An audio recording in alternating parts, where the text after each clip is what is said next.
Hello dear friends, this is dear Harry and welcome to our video. तो आइए देखते हैं मार्केट में हमें आज कैसे मूव मिले और कल हम किन स्टॉक्स को कैसे ट्रेड कर सकते हैं। तो सबसे पहले आप बैंक निफ्टी का यहाँ पर देख सकते हैं कि थोड़ा सा गैप अप ओपन हुआ और वहीं पर अपना हाई लगाते हुए डाउन साइड की मूवमेंट दी और ज़्यादा अच्छे से मूव नहीं कर रहा था। अपने हाई और लो को बार बार क्रॉस करके बहुत ज़्यादा वोलेटाइल होकर डाउन साइड आया और फिर एक अप साइड की मूवमेंट दी। और ये जो मूवमेंट आप देख रहे हैं ये डाउन साइड की काफ़ी अच्छी मूव रही और फिर ये वापस अपसाइड की मूव इसने दी है। तो यहाँ पर आप देख सकते हैं कि बीएन में जो आज का हाई लगा है वो 38,165 और जो लो लगाया है वो 37,622 का लगाया है, 616 के आसपास का।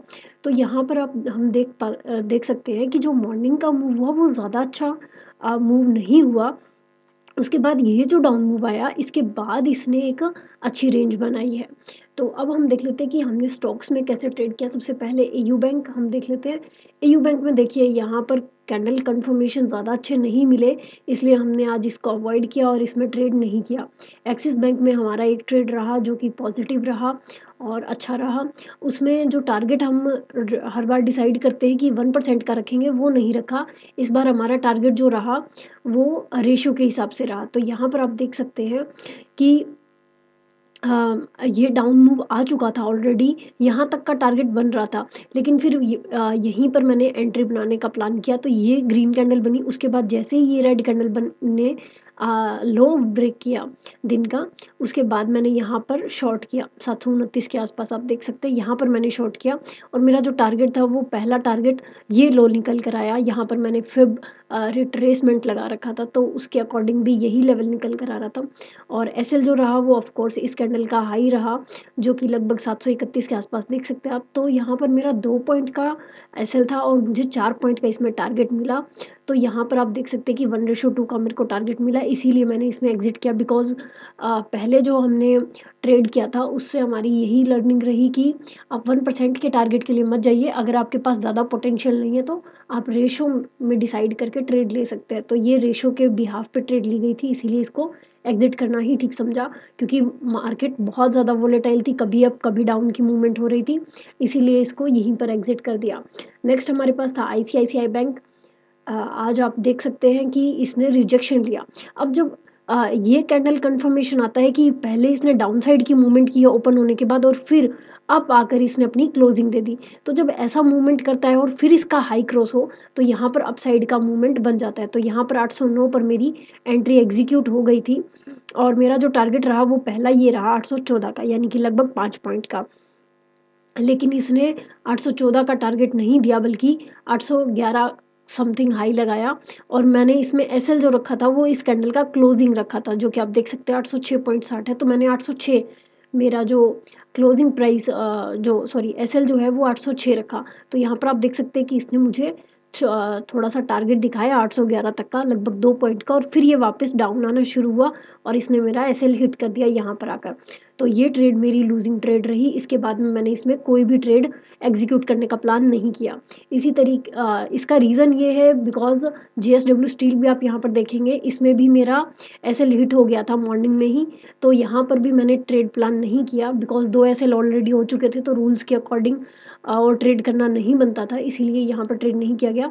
जेएसडब्ल्यू स्टील की जो ट्रेड है वो थोड़ा हम कहेंगे कि जल्दबाजी वाली ट्रेड थी।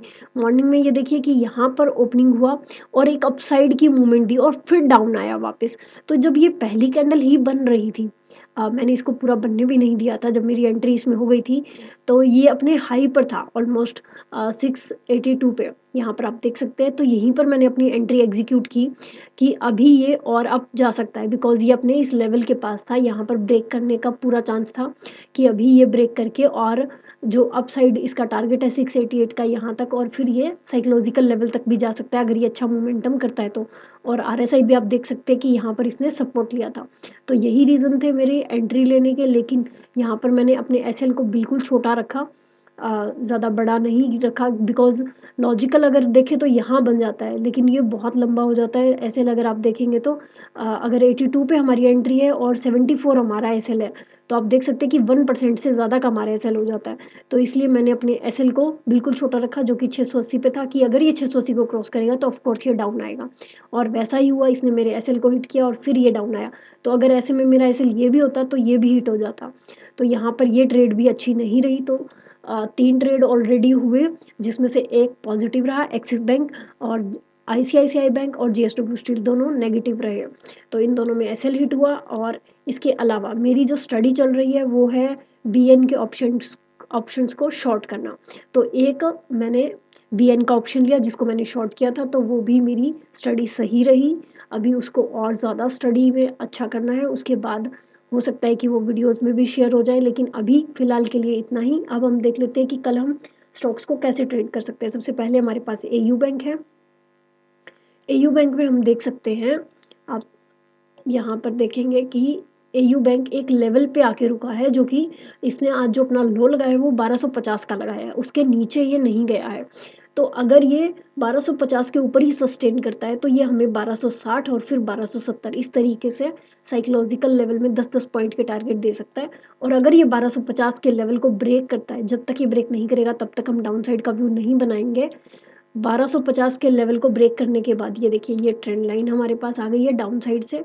अगर ये इसको ब्रेक करता है तभी हम डाउन साइड का व्यू रखेंगे, और इसमें 1% के टारगेट के लिए जा सकते हैं। अगर आपका एसएल बिल्कुल छोटा है तो आप 1:2 का टारगेट भी इसमें ले सकते हैं। नेक्स्ट हमारे पास है एक्सिस बैंक। एक्सिस बैंक में आज हमें काफ़ी अच्छी ट्रेड मिल गई थी, तो अब हम देखते हैं कि कल हमें ट्रेड मिलने के चांसेस क्या है।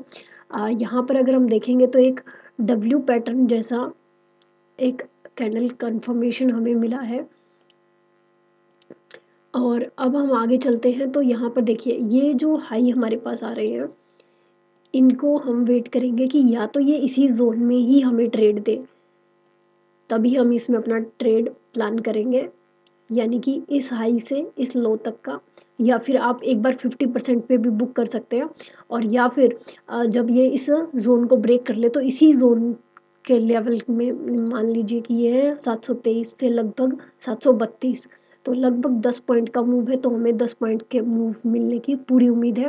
हो सकता है पहले हमें 5 पॉइंट का मूव मिले, उसके बाद हमें 10 पॉइंट का मूव मिले, तो हम उसके लिए जाएंगे। देखिए 5 पॉइंट पर 737 पर हमारे पास अपसाइड से एक ये लाइन भी आ रही है, तो अगर ये इसको ब्रेक कर देता है तो हमें पहले 5 पॉइंट का टारगेट मिलने के पूरे चांसेस हैं। और अगर ये यहीं पर सस्टेन करता है तो डाउन साइड में पहले हम 5 पॉइंट लेंगे और फिर हम इस लाइन के टारगेट के लिए जाएंगे। तो ये था एक्सिस बैंक। नेक्स्ट है हमारे पास आईसीआईसीआई बैंक। प्रॉपर देखिए, हम किसी प्राइस पर टिके हुए नहीं रह सकते स्ट्रिक्ट कि ये प्राइस तो मिलना ही चाहिए। हो सकता है वो थोड़ा ऊपर नीचे करे उसके, तो जितना भी हमें टारगेट मिल रहा होगा हम उसको ग्रैब करने की कोशिश करेंगे कि हमें अच्छे से टारगेट मिले। वो रेशो में भी हो सकता है, वो परसेंटेज में भी हो सकता है। अब यहाँ पर देखिए, आईसीआईसीआई बैंक जहाँ आकर रुका है, यहाँ पर पहले मार्केट ने सपोर्ट लिया था प्राइस ने, और अभी यहाँ पर बार बार रेजिस्टेंस ले रहा है। तो अगर ये इसी के नीचे ट्रेड करना चालू रखता है तो हम डाउन साइड में वापस से 803 के टारगेट के लिए जा सकते हैं, जो कि साइकोलॉजिकल लेवल के बिल्कुल पास है, यानी कि 800 के। और अगर ये अपसाइड में इसको ब्रेक करता है तो हम वेट करेंगे कि थोड़ा सस्टेन करे, उसके बाद में हमें अपसाइड में टारगेट 820 का, पहले ये जो लेवल दिखाई दे रहा है यहाँ तक, और उसके बाद में हम 826 के टारगेट के लिए इसमें जा सकते हैं, जो कि प्रीवियस एक जोन आ रहा है और यहाँ पर एक गैप भी था छोटा सा। और उसके अलावा जेएसडब्ल्यू स्टील हमारे पास था। हम इन्हीं इन्हीं को इसीलिए कर रहे हैं बार बार, ताकि इनके पैटर्न्स हमारे माइंड में फिक्स हो जाए, हम इनको अच्छे से समझ पाएँ कि ये किस तरीके से मूव करते हैं, और इनको ट्रेड करने में हम ईजी फील करें। तो यहाँ पर देखिए, ये जो लाइन हमने ड्रॉ की है, यहाँ पर पहले प्राइस ने एक बार चेक किया है और इसी के आसपास बना रहा है प्राइस काफ़ी टाइम तक। उसके बाद देखिए, यहाँ पर एक बार क्रॉस किया, फिर वापस डाउन आकर इसी का रेजिस्टेंस लिया है और 2 बार इसको चेक कर लिया है आज में ही। तो अब अगर ये इसको ब्रेक करता है तो हमें अपसाइड में टारगेट देखने को मिलेंगे, जो कि 698 का, और फिर हम 700 जो कि साइकोलॉजिकल लेवल है वहाँ तक का टारगेट देखने की कोशिश करेंगे। अगर ये यहीं पर सस्टेन करके डाउन साइड की मूवमेंट करता है तो पहले हम 676 के टारगेट के लिए जाएंगे, जो कि आप देख सकते हैं कि इस तरीके से ये एक जोन ट्रेड है। तो इस तरीके से अगर ये इसी जोन में रहता है तो हम कोशिश करेंगे कि हमें इस ज़ोन का टारगेट एटलीस्ट मिले और जिसमें हमारा एसएल बिल्कुल छोटा हो, तो यहाँ पर हमें रिस्क रिवॉर्ड रेशो ज़्यादा मिल जाएगा। तो इस तरीके से हम अपनी ट्रेड प्लान करेंगे। देखते हैं कल मार्केट कहाँ ओपन होती है और किस तरीके से हमें ट्रेड्स मिलते हैं। Till then, thank you friends and happy trading.